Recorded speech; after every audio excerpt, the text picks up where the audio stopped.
Hello again. So here we're going to talk about how to multiply fractions. Now, I know what you guys are thinking.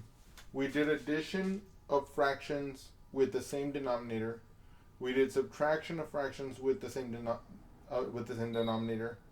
How are we jumping to multiplication? Shouldn't we be learning now how to add and subtract fractions with different denominators? Um, and this is an excellent question. And the reason why we have to cover multiplication of fractions first is because we're going to be using multiplication of fractions when we add and subtract fractions with different denominators. And so that's why we're going into this segue of multiplying fractions. So now, as before, I have a written description of the procedure of multiplying fractions here. And it goes as follows. The product of two fractions is the fraction whose numerator is the product of the numerators of the fractions being multiplied and whose denominator is the product of the denominators of the fractions being multiplied. So for example, here I have the example 2 over 3 times 3 over 5. The product of these two fractions is the fraction, okay, what fraction? It's the fraction whose numerator is the product of the numerators of the fractions being multiplied. What is the product of the numerators of the fractions being multiplied? 2 times 3 is 6. And whose denominator is the product of the denominators of the fractions being multiplied. Whose denominator is the product of the denominators of the fractions being multiplied. In this case, 3 times 5 is 15. Okay. Now, as I'm sure you know from elementary school, this fraction can be simplified. But we're not going to talk about simplifying fractions at this moment just yet. We're just going to learn now how to multiply them. Later on, we'll talk about simplifying them. Yes, I want to build up your confidence in calculating with fractions slowly so that it can rest on a solid base. And little by little, I'll add more complexity.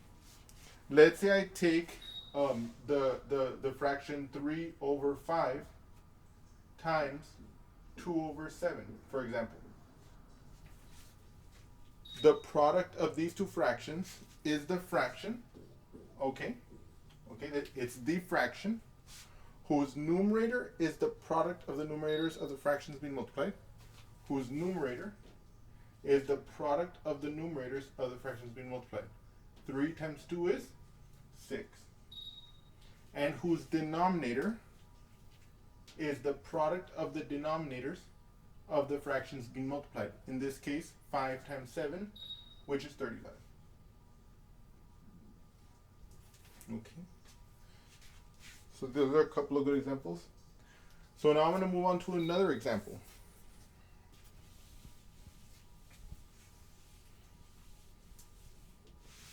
So what if I want to multiply 5 times 2 over 7?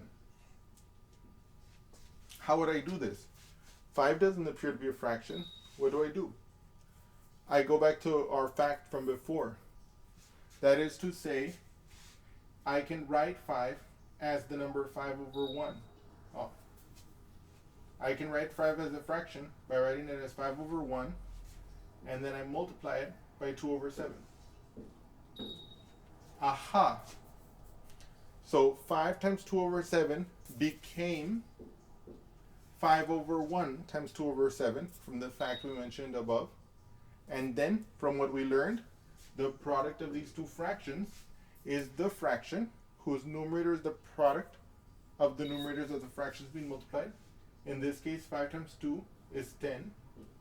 And whose denominator is the product of the denominators of the fractions being multiplied. In this case, 1 times 7 is just 7. Okay? So we now know that 5 times 2 over 7 is 10 over 7. Okay? And so this is the first example where we've seen one of those facts I showed you earlier being used. Okay. So now I want to give you another example so you can see this again. What if I want to multiply 7 times 2 over 3.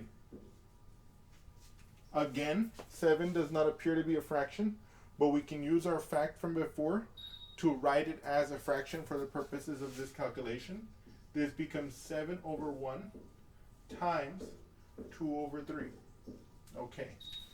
So now we have a fraction times a fraction, and this is a situation that we're familiar with. And we know that the product of these two fractions is the fraction, okay? What fraction? The fraction whose numerator is the product of the numerators of the fractions being multiplied. So 7 times 2 is 14. And whose denominator is the product of the denominators being multiplied. So 1 times 3 is 3. Okay. So that's another example there. Okay. Okay. Now, I'm going to show you something else which is very cool. So now I'm going to show you a different example. I showed you one where we could use a whole number. We can use the fact from before to rewrite a whole number as a fraction so that we could multiply a whole number times a fraction. We saw that being used now.